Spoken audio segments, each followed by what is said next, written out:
guess I'll be hosting.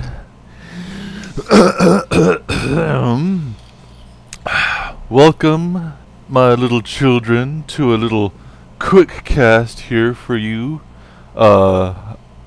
It's me, your boy, Sterling Silver. I'm joined today solely by Josiah.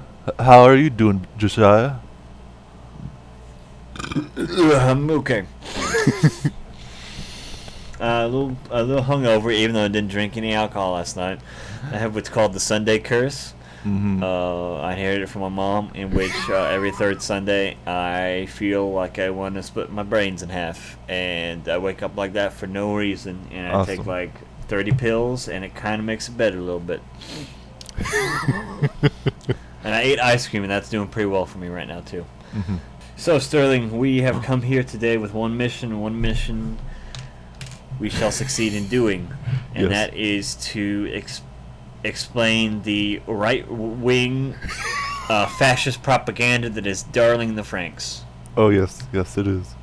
It is that time. It is episodes 18 and 19, but before that, if you can rewind your memories back a little bit, Josiah, can you give your thoughts on what you thought about 16 and 17? Just a little quick recap. You know, to jerk my memory a little bit. I watched both those episodes just a bit. I've watched a couple anime series in between this and that. Pretty much 16 is Kokoro and Mitsuru's relationship becomes a bit tighter. Oh, and then the marriage, right? Or was that last week's? That was last week's, I believe. Oh, yeah. Or this week's. Spoilers. It's right after the big, huge episode where they all do their thing, and pretty much the mansion is like without its caretakers, and they have to do everything themselves. Like, why is nobody home? That's pretty much about it. They apparently know how to cook good fish without cooking it before, but you know, if you can read, you can cook. Books, so. And then 17 is pretty much Kokoro and Mitsuru become more intimate, but the Nines find out that Kokoro has a baby making book, cough cough. And do you cook them by the book? Pretty much we see the Klaxosaur Princess more.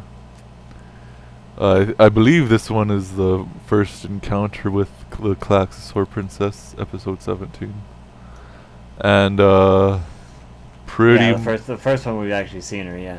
Kokoro Mitsuru at the end of the episode do the thing.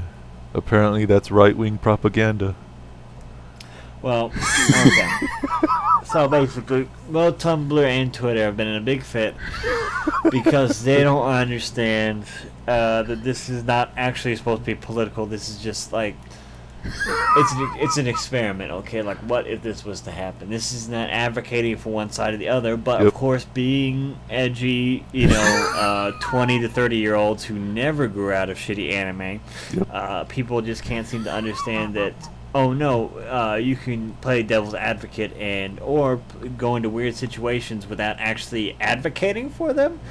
Scenarios, you see this a lot in books in the 80s and 70s where they would like say, oh well, what if this would happen and how would this go and this and that. Even though I don't believe in this, I think it would be fun to write this, Or this would be an interesting subject. That doesn't mean I'm preaching it though. It's good to distinguish that. Because what they're doing, they're not preaching it, because this is a distant future, which they actually explained in the latest episode, episode 19, where technology took a huge turn and everything changed, and that's why we're in this predicament. Is this backpedaling? No, this is not backpedaling, which some people undoubtedly say it is. But it's just an explanation. I mean, they've had this whole structure. And they've been revealing it little bits and pieces. In fact, this is probably the biggest reveal this last week on why everything is the way it is. And we finally get some well-deserved answers. We won't go into that because spoiler territory. But basically, Sterling, what we're looking at here is people are upset because the society is trying. It basically has put the hodgepodge on making babies. People, they have reproductive organs, or have forgotten rather some, and so now it is taboo to have this sort of straight relationship, and people are thinking that is going counterculture to how people have treated gay people up until this point, in which the government is actually making it illegal for straight people to have a relationship that is not strictly platonic, even though it wasn't more than a generation or two ago. Oh boy. Pretty much. So yeah. So any thoughts on 16 and 17 that you'd like to get out as Not quickly really. as can? I mean, I'm sure you guys went over all the stuff last episode. Yeah. I probably have nothing new to contribute, and it's not really that fresh in my mind anyways. So. Yeah. Pretty much it was all just fair game. We both gave it like a 7 on 10 for both episodes. It was just like, yeah. You got some character development out of it, yeah. Yeah. You're doing some things, and you did some things. And we'll see where that takes us. And then episode 18 comes along. I guess I'll go over it a little bit. Sure. Episode 18, in which a wedding for Mitsuru and Kokoro is planned. Ooh, poor Futoshi. Ikuno, the glasses girl, got them eyes for Ichigo. Cough, cough. Let's go over that for a second in detail, because that was something that Tumblr really hated, because basically between their relationship, or her one-sided relationship with Ichigo, is that she knows that it's wrong, and she doesn't want it to be wrong, and she knows that Ichigo can't ever love her, but she can't hide her feelings even though she knows that they're wrong. And so, what that means to Tumblr is that obviously the Japanese hate gays. And so... Yeah. Yeah. Even though it plays well in the script, in which they have almost no concept of sexuality and are raised against that, it would make perfect sense in this sort of scenario. But because people are thinking in current times, you can't help but people not being able to fully empathize or be able to follow the story completely and understand circumstances. But hey, it's not like people want to be entertained by a television show. Yeah, of course. And so that thing happens. Ichigo remaining the person that she is, of never giving up anything, but whatever. Never doing anything good until she's proven wrong by everybody else and is forced to do the good thing. Apparently some of the characters know how to sew a fairly good looking wedding dress. Books. Hashtag books. Some funny subtle allegory is thrown in for having rings being put on, i.e. It's obviously a nod back to slavery. Oof, you're doing it too hard, go gently. Cough, cough. Although, Big Papa Pumps, Papa Bear, doesn't like this and puts a stop to this cisness happening, and ultimately have Mitsuru and Kokoro's memory erased, and not just the memory of everybody, but just the memory of each other specifically. Yeah, Mitsuru and Kokoro. Yeah, well, it's important. It's not like their memory got wiped before they started developing feelings for each other. They literally wiped each person of the other's memories, so that they when they reintroduced to the group, they don't remember them ever being on a team together with their beloved. Yes. Pretty much, we get some, like, a very, very small tidbit of some nines doing some karate with 02. But after that, that's pretty much the entire episode of, hey, let's get married. Okay, but wait though, Memories erased. Period. But then Hero's like, but me and Zero Two had our memories erased, and we're not special, right? It's not like we're just two MacGuffins who just can't ever not be beat. I That do. would be weird. I do, however, like that Futoshi, the thick boy, stepped up. Big boy season himself. All right, fine. He's like, I already been cucked. I know. You guys just keep cucking me, okay? He's cuckster number 2. Yeah. Because we all know who cuck patient 0 is. It's funny that Gordo has his name. Yeah. And, he's definitely not a Gordo.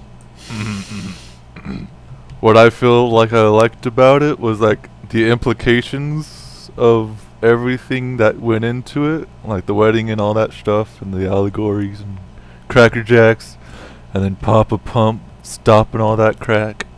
But again, not to like go over this with a whole lot of other people, but pretty much it still feels like from last episode, like, oh yay, Kokoro and Mitsu are together.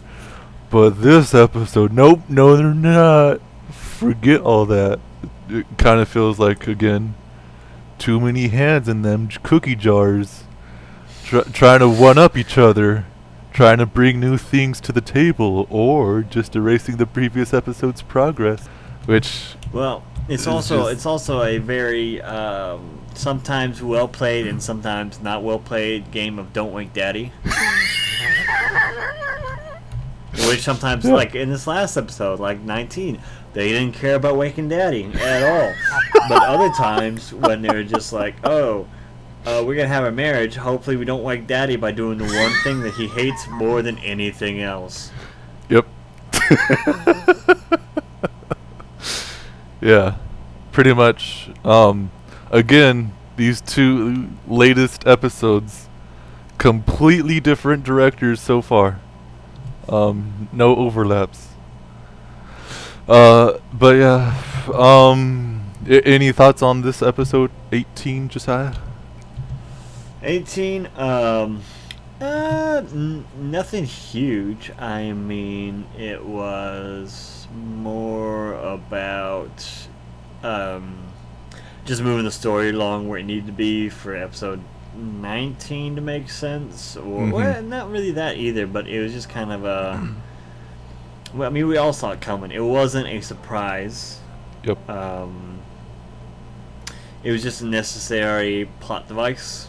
Mm-hmm. I mean, it was executed. Don't get me wrong. I'm not complaining. It was executed well. Yeah. And it served its purpose, but it wasn't extraordinary in any way. Yeah. So.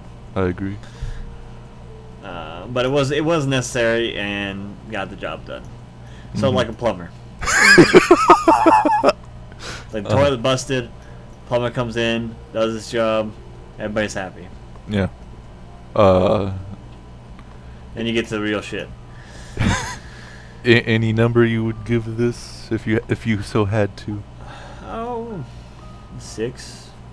Yeah. 7 maybe. I mean, it was well animated. I mean, it had good themes. It had a lot of things that built up to it. I mean, it was satisfying, but it wasn't, like I said, like, extraordinary or anything to write home about. Really, just the fact that it did the job.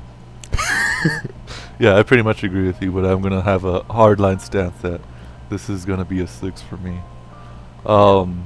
Maybe 7. I'm over 6. Maybe 7. I don't know. I have to rewatch it a couple times. Yeah. To be sure. But I mean, 6, maybe a high 6, maybe middle 6, somewhere around there. Yeah.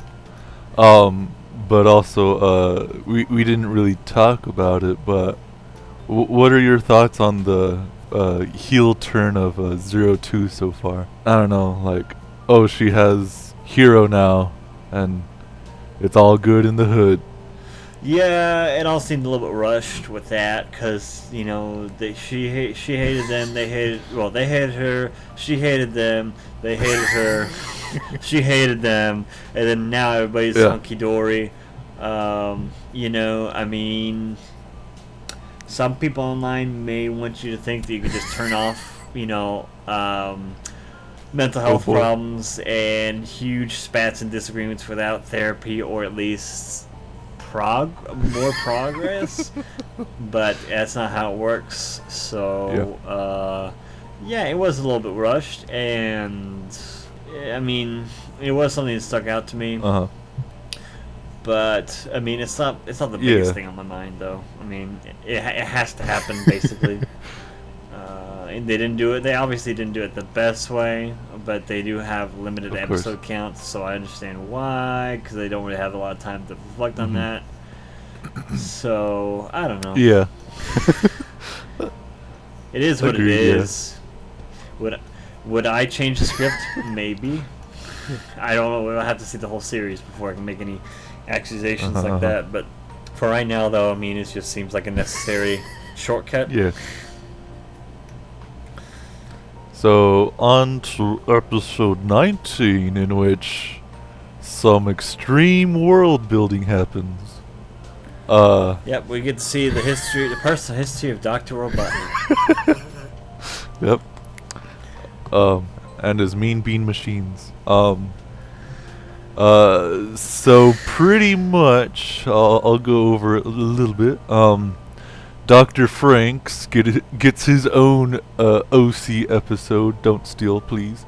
Back in 2025, he was the clone and fedora tipping atheist, and is apparently forced to work for Ape, this new up-and-coming little business tycoon where they found out how to get magma and produce energy, and pretty much goes into the realm of, all this magma energy? Oh, it can make you immortal. Cough, cough. Don't worry about it. You wanna help us with that, Mr. Doctor? Yes. And he's like, aight. Yeah, help us. I mean, it's only making leaps and bounds we never thought we could do as a society. Yep. But, I mean, here's the real thing. They didn't have the balls to call the society Darwin. They called it Ape. Yep. I mean, do you not see the clear parallels? Yeah, I was pretty much on board with that, like, when they first introduced themselves in, like, episode 2 also, or like, 3. this is where you really tell that it's a different world than ours, per se, or at least from the standpoint, because he has to tell people he's a freaking atheist, and he's not online trying to impress 12-year-olds. Yep. And especially when it comes to cloning, a researcher who's tried to clone humans has to tell us he's an atheist. Wow.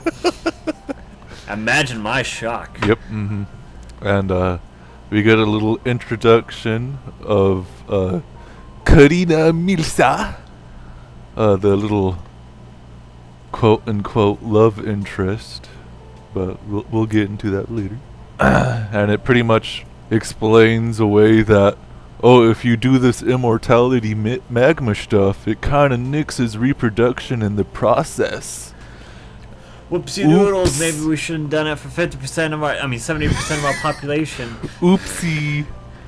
But then, amazingly, it also explains why Dr. Frank is a cloner, and he gets them them children that we are pretty much going through these episodes with, why he lets them experience them emotions and instills them with a fairly reproductive environment, sort of, half and half. It also, amazingly to my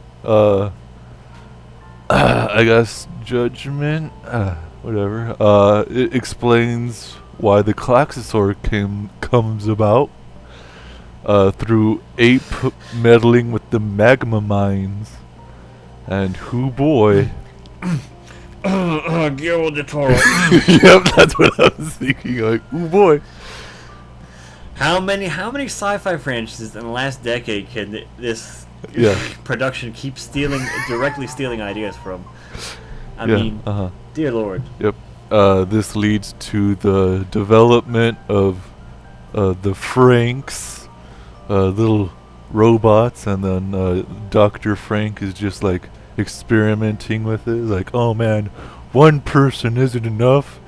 Hey, why They not? gotta be fertile too. Why not my wife that I have?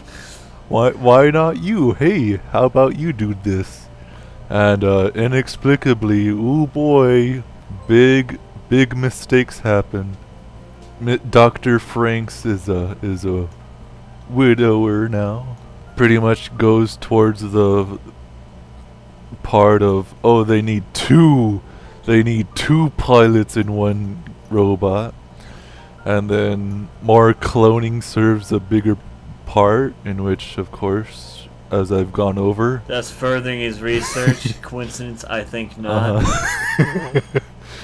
And near the end, Dr. Frank, Mr. Dr. Frank, inexplicably meets the Klaxosaur princess, who is pretty much his kink.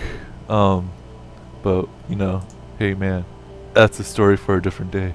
Stuff happens, quote unquote, and he is able to get some samples to get a clone going, which is most likely 02.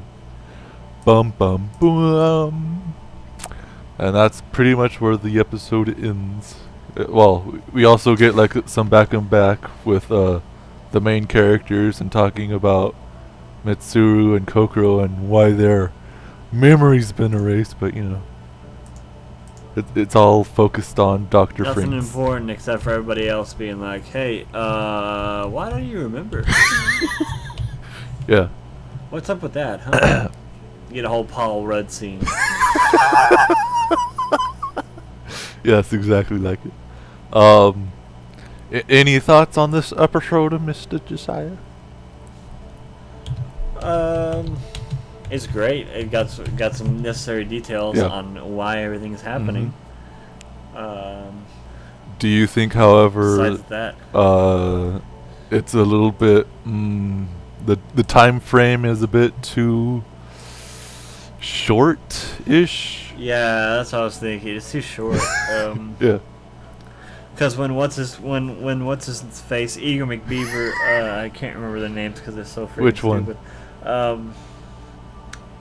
Short, scrawny, and loud. Zerome? Yeah, Zerome. Whenever he stays with that lady, you know, and she's talking, and she's like, oh, blah, blah, blah, and it seems like she's just completely forgotten. Yeah, You know, the people reproduced and such. It really seemed like it had been, and the fact that, I mean, it just seems way too fast for society to completely become nomadic and get in the plantations. And man, I mean, plantations is just such a terrible word. There was a lot of politically loaded language in here for not a very political, you know. What are you show. It's talking more about? just like, It's super right wing. yeah, it's super trying to give us advice about the times. It's definitely not talking about ideas that have been picked apart for the last century. Especially in science fiction. Of course, that never happens. But no, it timeline aside, it's just nice to kind of get. It's like, oh, it's because of the magma. Of course, it's super efficient, they say, but wouldn't that just drain too much magma? And I mean, I guess that's why the Klaxosaurs are here. But still, why would it take so long? It's just. It gets us some wiggle room here on what we need to know. Yeah. But then it also just gives us more questions. Why not? Yeah, pretty much. It's just vague enough to make you wonder. Yeah. Some more. So I don't know. Pretty much, I really did enjoy this episode. Could have done without them huge things that I have like little problems with, like some random artsy fartsy stuff put in for no reason that they've been doing. Mainly just like, oh hey, you want this big huge black box all around this one face? Ooh, there you go. Oh, you need some of widescreens in there? Yeah, let's just put them in there. You know, for artsy fartsy. Yeah. I sort of have problems with the Klaxosaur princess, but after this whole thing, I can fairly forgive it? Question marks. I'm sure we're gonna get a little more information on her. But in a way, how it was also presented that Dr. Franxx is the kinkmeister of that type of deal, kind of feels out of nowhere. But you know, hey, what you gonna do? The clone stuff and all that stuff actually served a purpose, and I was actually pretty like, oh hey, that's pretty cool. Makes sense. Because if you remember back in episode, I believe 10, in which Zorome had his little episode and how the world building inside of the plantations were. Yeah. It kind of implied, I guess I was reading too far into it, but to me it kind of implied that they were kind of using the people inside for baby making, but apparently not. Well, that whole Zorme episode where he goes off and stuff like that, and there's a guy trapped in the thing keeping him immortal. It really kind of makes you think he's being used as a battery in order to keep him alive. Yeah, pretty much. Which is a huge red herring. It's actually the opposite. It's like they're using up so much energy just to keep him alive. Which is yes. Which is kind of good because you don't see that kind of turnaround, but I don't know. It's interesting to say the least. Yeah. And like, however, with those little problems that I have, still a number that I would give it would probably be like a fairly high or a normal hard 8 on my side. Oh yeah, I would give it a solid 8. Yeah. So yeah, that pretty much ends this little discussion until we talk about a little bit more. Let's talk about one other thing. Oh. There is something very scientifically accurate that's portrayed in Dunning the Franxx, in which when emotions run high and kids get hormones and they start thinking about loving on each other and this and that, there is a natural biological urge to procreate. Yes. Which is another reason why Tumblr and Twitter are blowing up about the series, in which, of course, there is scientific evidence about this, you know, that there always is a instinct within humans to procreate, which kind of goes against some popular theories online that there isn't, quote that unquote. Isn't backed up by scientists, but people still like to perpetuate online. And I mean, obviously, I'm not saying that you can't not want to procreate, but I mean, overlying as a species, almost every species has the desperate need to keep themselves alive by procreating, and so that's kind of what the Dr. Franxx was doing when he didn't erase all of their memories once they hit puberty, like you're supposed to, or I'm sorry, erase their emotions once you hit puberty, like you're supposed to. At least that's what they usually do in the Parasite program. And so, so a lot of people are thinking that's, again, political and modern commentary, although it is scientific fact in both our reality and the reality set up in the show. That is definitely a parallel that is drawn and needs no correction at this point. It was, I mean, they didn't go into super big details, but some people got their jimmies rustled by the fact that little Billy and Sally Sue from down the road want to play doctor. by nature and not because society or culture dictates it. Even when Billy was super established, quote unquote, by Tumblr standards, as being part of the boy persuasion, if you get my drift. I saw some people saying that he was, I saw two big camps. Okay, there's some people who were saying he floated more towards the bee than the bird, and there are other people who were saying that he was an asexual because he didn't seem to have any sort of romantic until of course the Hero episode, and that's when they thought he was gay because he admired Hero.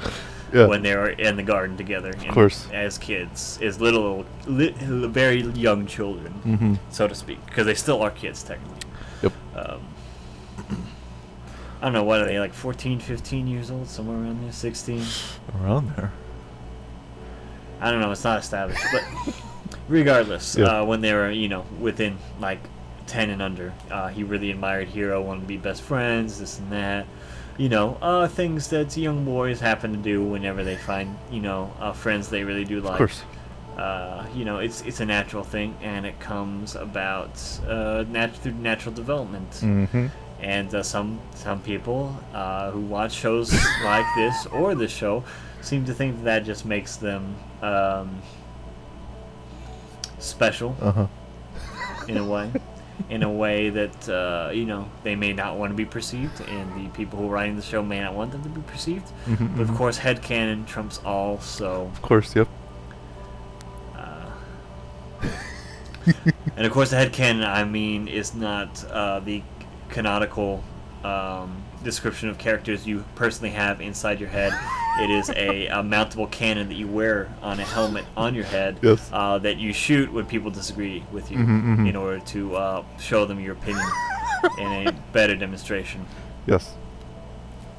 Apropos. So with that, anything else? Do we want to talk about the big, huge cartoon that's coming to Cartoon Network? Sure, we'll do a little. It's speaking of gay cartoons. So what was it? A week ago? About a week Almost ago. Exactly? Almost, yeah, pretty much. Almost exactly. So ThunderCats ROAR. Got greenlit by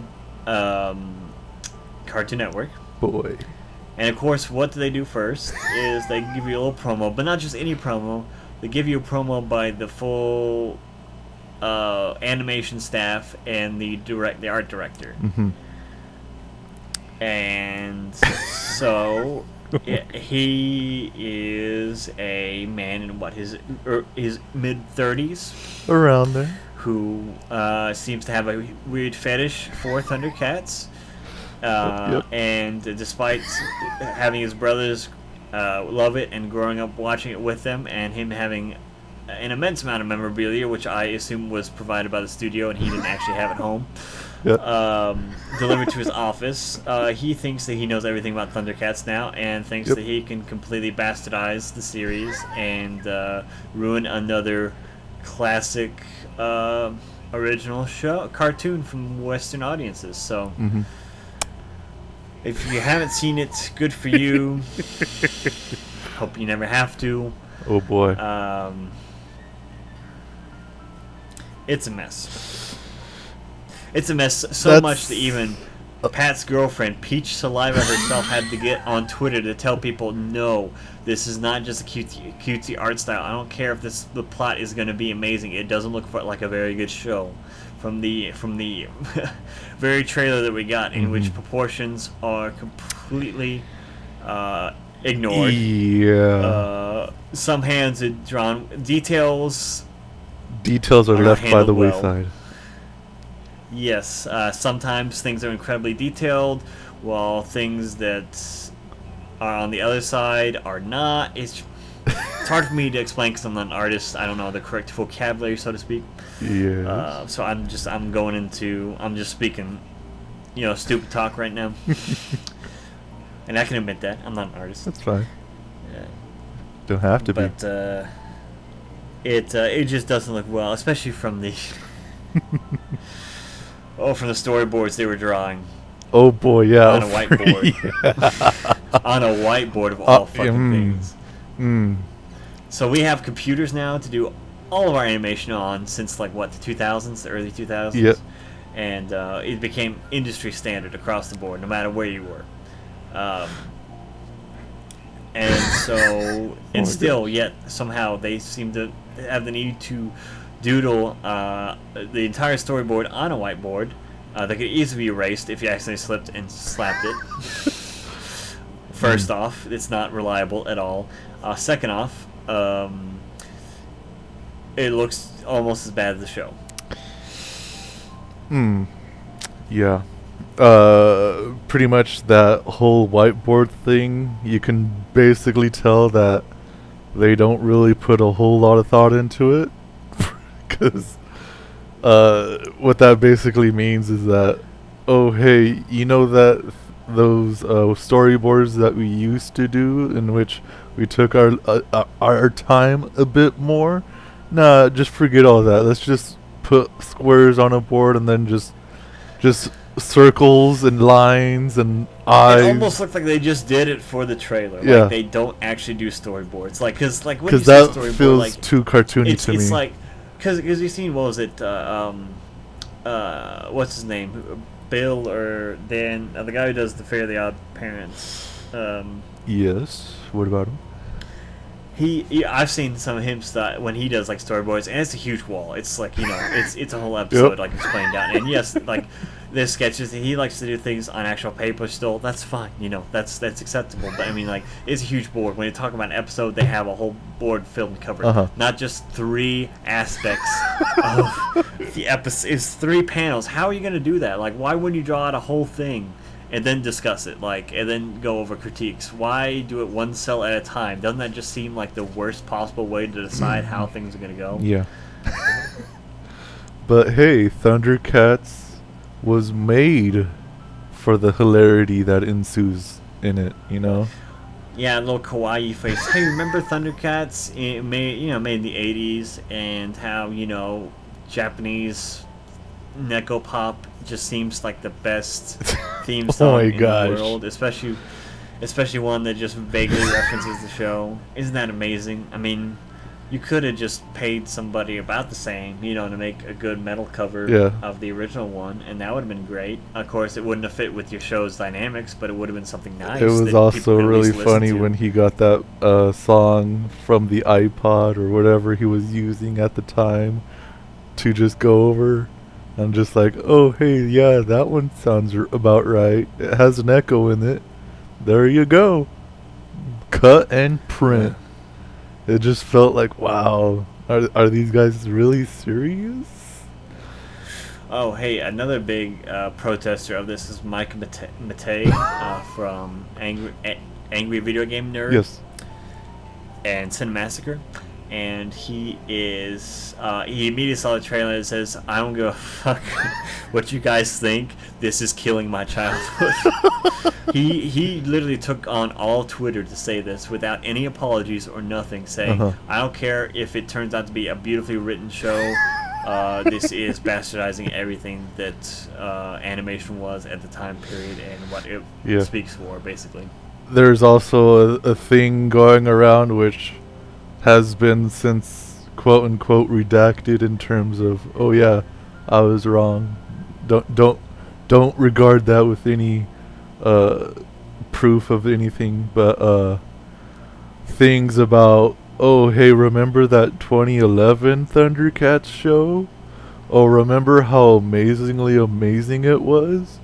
Remember how deep the story was and all that crack, and how it was beautifully animated. How well it was animated. And oh, nobody watched it though, so it got canceled. Here it is.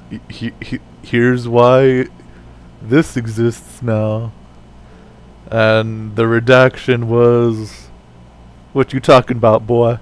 This thing called The Legends of Kima, or Chima, or Chimichanga, whatever you want to call it. I think it's Kaima. Pretty much stole the show. No, I'm sorry. It's Legend of Quinoa. Chemotherapy.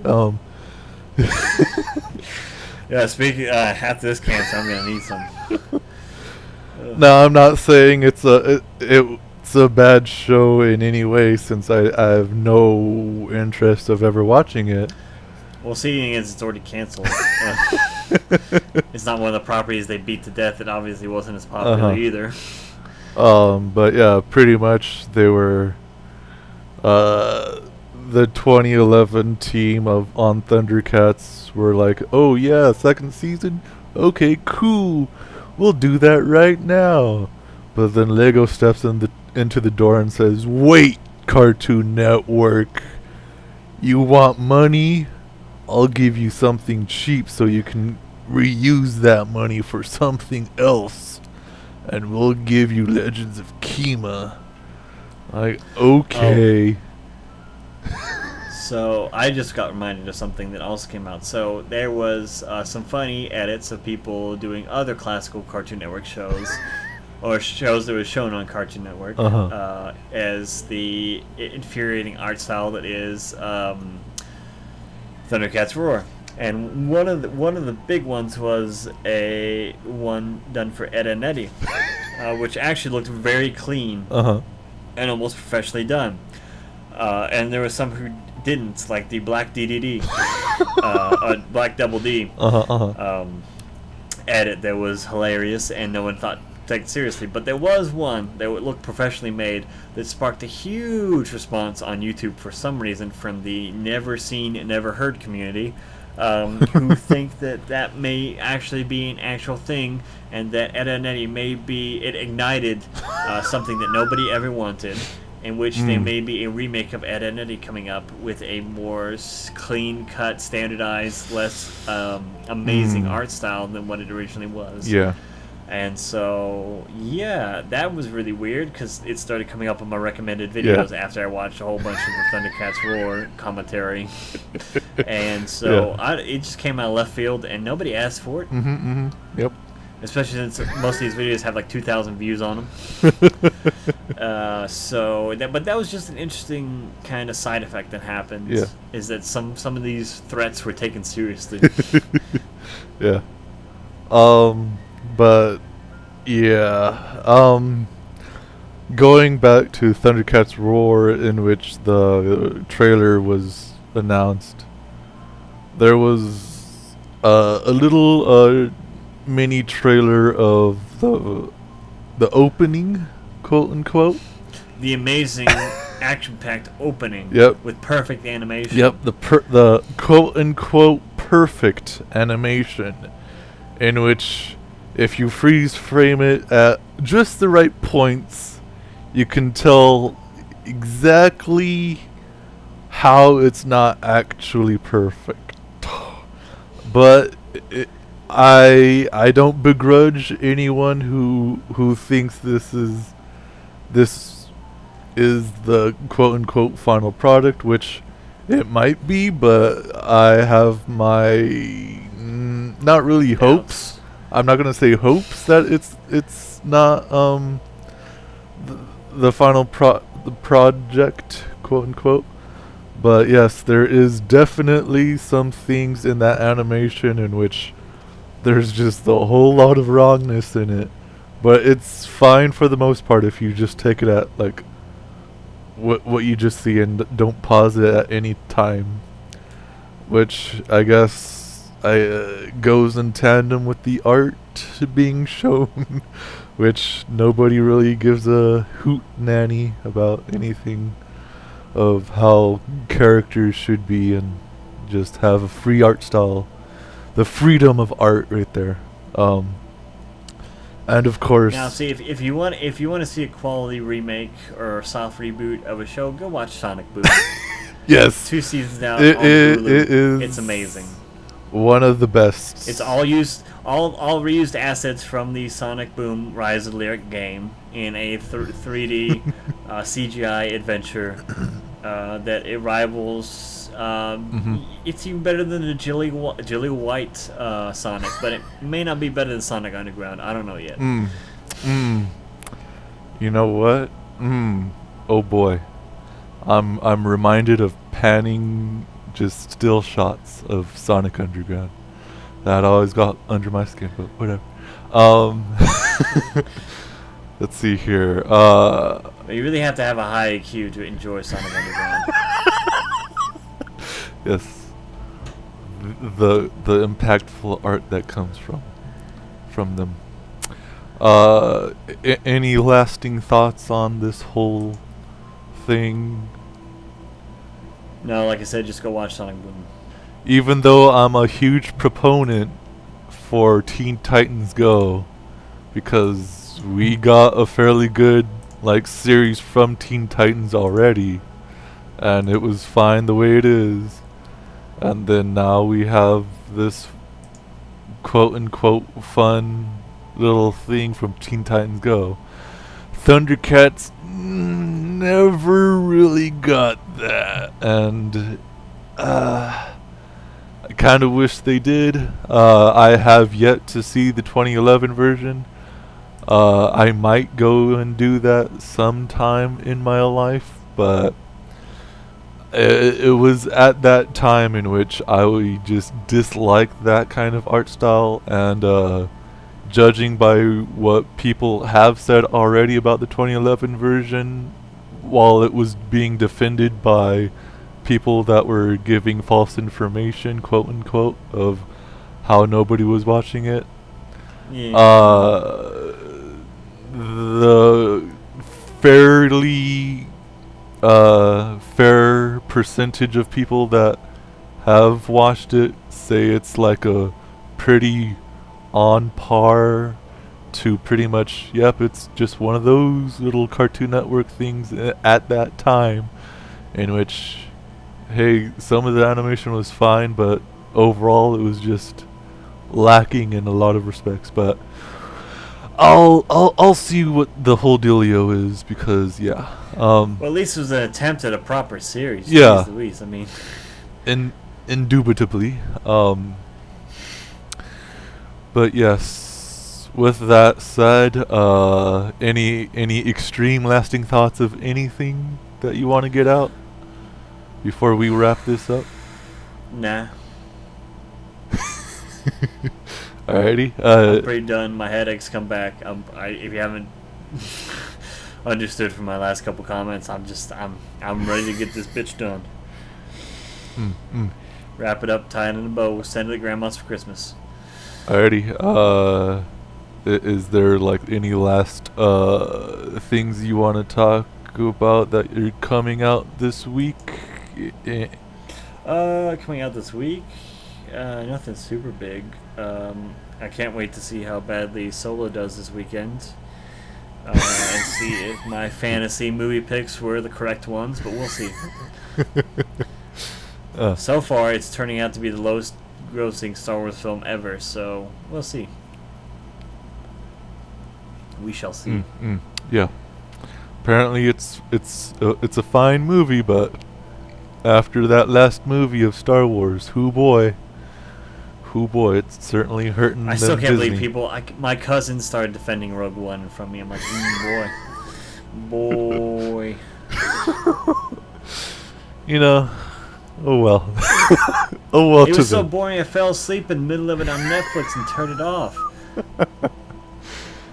Oh boy, it Star Wars is getting there. It's starting to get Star to Wars that Suicide point. Squad. Oh boy, Star Wars Roar. Let's see here. Anything that I'm looking forward to? Not really. Finishing off a lot of series that I've started, but for some reason, because of Escuela, I have yet to do so. But for some reason, I've gotten a whole lot more stuff to watch, and I'm watching that. Also, almost finishing up Batman Beyond. Amazing series. Oh, nice. There's literally nothing that I found wrong with it so far. They've all been 10 on 10s. Yeah, it's pretty much the pinnacle of Batman cartoons. Yeah, Superman the animated series was like the last one that I watched pretty recently, and that one was like a 10 out of 10, like through and through. Like, boy, where did these people go wrong? But anyway, with that said, It's because most of them don't want to have to deal with real actors in writing a script for real actors. They want to deal with people who voice act and much more flexible and just come in and do their job. Instead of these high pompous, high paid actors to play superheroes who they don't really know anything about and think that they know about. And don't even be started about how conflated movie directors are. That's why all the DC animations are better than the actual movies. It's because it's a much more streamlined process and they got it down. Yep. Apparently Young Justice is doing good stuff. Season 3. Come to me. Yeah. Alright, with that said, do you want to do the honors, Joshua? Don't get eliminated.